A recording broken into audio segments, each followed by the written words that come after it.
भारतीय कृषी अनुसंधान परिषद हे कृषी क्षेत्रात नवनवीन संशोधन करून त्या संशोधनाचा उपयोग शेतकऱ्यांचे उत्पन्न व उत्पादन वाढवून आर्थिक परिस्थितीत बदल करण्याच्या दृष्टीने कार्य करीत आहे। हे तंत्रज्ञान शेतकऱ्यांच्या शेतापर्यंत पोहोचून त्यांच्या कौशल्यामध्ये वृद्धी करण्याचे महत्त्वपूर्ण कार्य जळगाव जामोद येथील कृषी विज्ञान केंद्रामार्फत सतत सुरू आहे।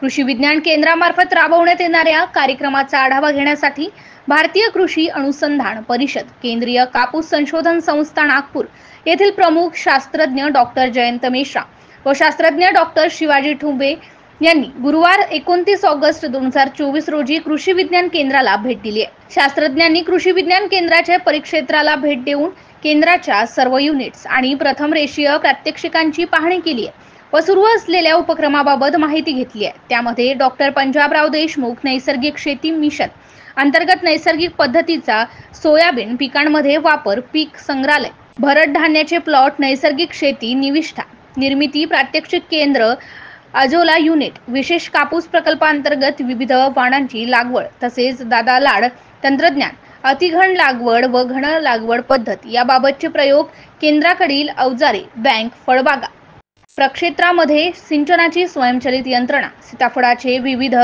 वाणाची लागवड या सर्व युनिटची पाहणी केली आहे। त्यानंतर आढावा सभा संस्थेचे अध्यक्ष कृष्णराव इंगळे यांच्या अध्यक्षतेखाली घेण्यात आली।